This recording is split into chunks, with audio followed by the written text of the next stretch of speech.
কৃষ্ণের জয়। রাধে রাধে। আমার সকল সুধী ভক্তবৃন্দের চরণে আমার আন্তরিক শতকোটি প্রণাম। আসুন আমরা শ্রীমদ্ ভগবদ্ গীতার আলোচনায় প্রবেশ করি। আমরা পূর্বের ভিডিওতে তৃতীয় অধ্যায়ের 30তম শ্লোকটি অধ্যয়ন করেছি।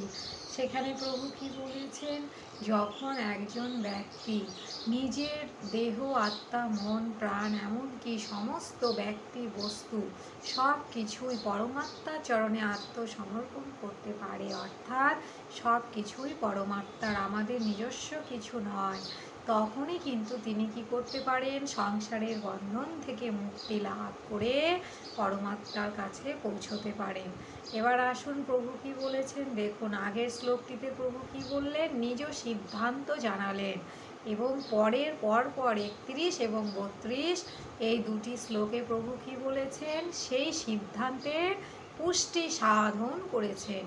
পুষ্টি সাধন মানে কি, সিদ্ধান্তটিকে দৃঢ়ভাবে আরও তিনি প্রতিষ্ঠিত করেছেন।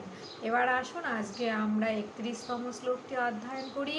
সেখানে প্রভু কি বলেছেন, যে মে মতমিদং নিত্যম অনুতিষ্ঠন্তে মানবা শ্রদ্ধাবন্ত অনুসন্ত মুচ্যন্তি দেহপি কর্মভি। অর্থাৎ প্রভু কি বললেন, যে মানবগণ, যে মে মতমিদং, অর্থাৎ যে মানবগণ দোষ দৃষ্টি বর্জিত হয়ে শ্রদ্ধা সহকারে আমার কোন মতের, পূর্বে শ্লোকে বর্ণিত যে মত, সেই মতের সর্বদা অনুসরণ করেন, তারাও কি করেন, সমস্ত কর্মবন্ধন হতে মুক্ত হয়ে যান। সুতরাং ভাবুন তো, প্রভুর আদেশ মতো যদি আমরা চলতে পারি, প্রভুর মতকে যদি আমরা জীবনে অনুসরণ করে চলতে পারি, তবে প্রভু স্বয়ং বলেছেন যে আমরা মুক্ত হতে পারব। আমাদের আত্মাকে আর 84 লক্ষ যোনিতে ভ্রমণ করতে হবে না। দেখুন, যে সন্তান পিতামাতার আদেশ মতো চলেন, সেই সন্তানের কিন্তু মঙ্গলই হয়। কেন বলুন তো? কারণ পিতামাতা কিন্তু সচরাচর আমরা 100 জনের মধ্যে 99 জন পিতামাতাকেই লক্ষ্য করি, যারা কিন্তু সর্বদা সন্তানের মঙ্গল কামনা করেন। সুতরাং কেন আমি 99 বলেছি, কারণ এটি কলিযুগ। এই কলিযুগে প্রভু বলেছেন যে সদাই সচেতন থাকতে, প্রভু ছাড়া আমাদের আর কেউ আপন নেই। আমাদের একমাত্র কাছের এবং আপন পিতামাতা বলুন, স্বামী বলুন, সন্তান বলুন, স্ত্রী বলুন, যাই বলুন না কেন, তা কিন্তু স্বয়ং শ্রী রাধা কৃষ্ণ। তাই আমি 99% বলেছি। অর্থাৎ পিতামাতারা যেমন করে মঙ্গল কামনা করে, অপরদিকে প্রভু কিন্তু 100%, অর্থাৎ 100-র মধ্যে 100 ভাগই আমাদের মঙ্গল কামনা করেন। তাই আমাদের সবচাইতে কাছের এবং আপন হলেন কে? আমাদের পরমাত্মা শ্রী রাধা কৃষ্ণ। স্বয়ং পরমাত্মার মুখনিসৃত বাণী এই তৃতীয় অধ্যায়ের 31তম শ্লোকে প্রভু কি বললেন, যে শ্রদ্ধা সহকারে দোষ দৃষ্টি বর্জিত হয়ে যে আমাকে অনুসরণ করে, আমার মতকে অনুসরণ করে, সে অবশ্যই মুক্তি লাভ করতে পারে। এবার আপনাদের মনে প্রশ্ন আসতে পারে যে প্রভু কেন শ্রদ্ধা সহকারে বললেন এবং কেন নিঃসন্দেহে বললেন? এই কারণেই বললেন। দেখুন, এই বর্তমান যুগে আমরা বিশেষ করে লক্ষ্য করি, হিন্দু ধর্ম নিয়ে অনেক সমালোচনা আলোচনা চলছে। শ্রী রাধা কৃষ্ণের নিষ্কাম প্রেমকে নিয়েও তারা যেন নোংরা নোংরা সমস্ত কথাবার্তা রটাচ্ছে। কেন রটাচ্ছে? কারণ তাদের নিজেদের মধ্যে পরমাত্মার চরণে বিশ্বাস নেই, এবং অন্যের মধ্যেও তারা এই অবিশ্বাস ছড়িয়ে দেওয়ার চেষ্টা করছে। ঠিক যেমন করোনা ভাইরাস ছড়িয়ে পড়েছিল, ঠিক একই রকমভাবে আসুন আমরা যেমন করে সচেতন থেকে নিজেদেরকে করোনা ভাইরাসের হাত থেকে অবশ্যই প্রভুর কৃপায় রক্ষা করতে পেরেছি, একই রকমভাবে এইভাবে যারা অধর্ম পথে রয়েছে, অধর্মী ব্যক্তিগণ, সমালোচকগণ,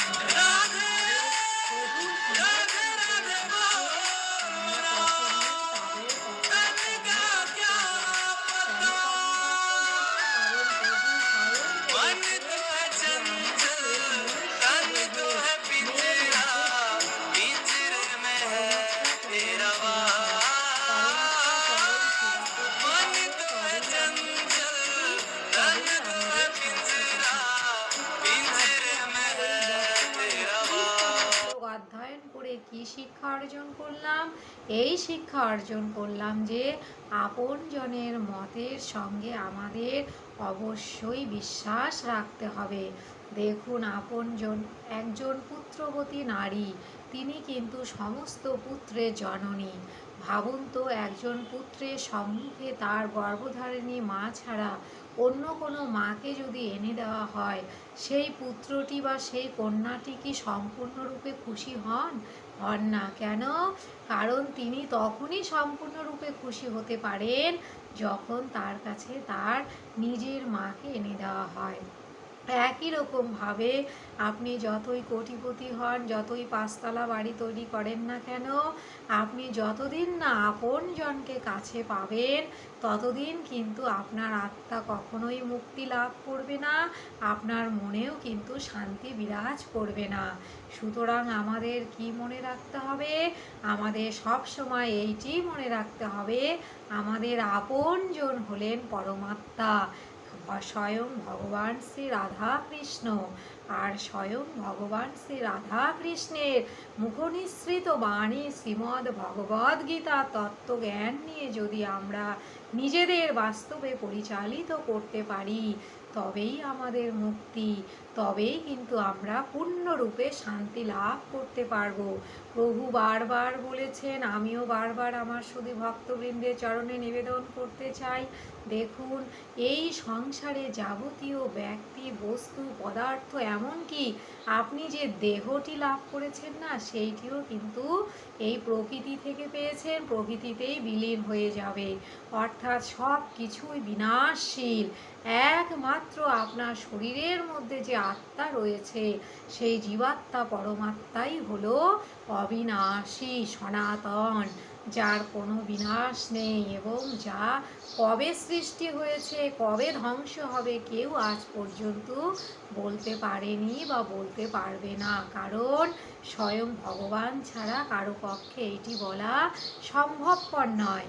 এবার আসুন আমরা গীতা মাহাত্ম্য নিয়ে আলোচনা করি। প্রভু কি বলেছেন?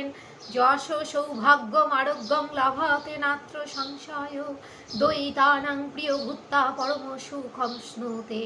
প্রভু কি বললেন? আপনি যদি গীতা অধ্যয়ন করেন নিঃসংশয়ভাবে, অর্থ বুঝে, তবে কিন্তু আপনার অবশ্যই সৌভাগ্য হবে। আপনার ভাগ্যে পূর্বকৃত কর্মের ফলস্বরূপ আপনি যদি অনেক দুঃখ কষ্টও পেয়ে থাকেন, আপনার কিন্তু পদ্মপত্রে যেমন করে জল স্থির থাকে না, একই রকমভাবে প্রভুর কৃপায় আপনার সমস্ত পাপ কিন্তু ক্ষয় হয়ে যাবে, এবং আপনি অবশ্যই শান্তি লাভ করতে পারবেন, পরমাত্মার চরণ লাভ করতে পারবেন, এবং পরম ধাম বৈকুণ্ঠ ধামে গমন করতে পারবেন। তাই আসুন আমরা আমাদের মহামূল্যবান সময় নষ্ট করব না। দেখুন, চিন্তার কোনো বিষয় নেই। আমি যেমন স্বামী রামসুখ দাসের লেখা শ্রীমদ্ ভগবদ গীতাটি অধ্যয়ন করি, এই গীতায় সংস্কৃত শ্লোকগুলি এত সুন্দরভাবে স্বামী রামসুখ দাস প্রভু বর্ণনা করেছেন যে আমার তেমন কোনো অসুবিধে হয় না। আমি প্রভুর কৃপায়, স্বামী রামসুখ দাসের কৃপায় পড়ে এবং নিজেই বুঝতে যতটা সম্ভব বুঝতে সক্ষম হই। তাই আমার শুধু ভক্তবৃন্দের চরণেও আমি নিবেদন করব, আপনারাও এইরকম বড় গীতা বাংলায় বিশ্লেষণ করা রয়েছে, সুন্দরভাবে দেখে কিনবেন এবং প্রত্যেক দিন অধ্যয়ন করবেন। দেখবেন আপনার দুঃখের জীবন কোথায় উড়ে চলে গেছে এবং সুখের জীবন চলে আসবে। হতে পারে আর্থিক দিক থেকে আপনি দুর্বল থাকতে পারেন, কিন্তু মানসিকভাবে আপনি দুর্বল থাকবেন না, মানসিকভাবে আপনি সদাই শান্তিতে থাকবেন। দেখুন, মানসিক সুখ শান্তি কিন্তু আসল সুখ শান্তি। এই বলে ভিডিওটি আমি এখানে বিশ্রাম রাখছি। নিশ্চয়ই খুব ভালো আছেন, খুব ভালো থাকবেন। রাধে রাধে।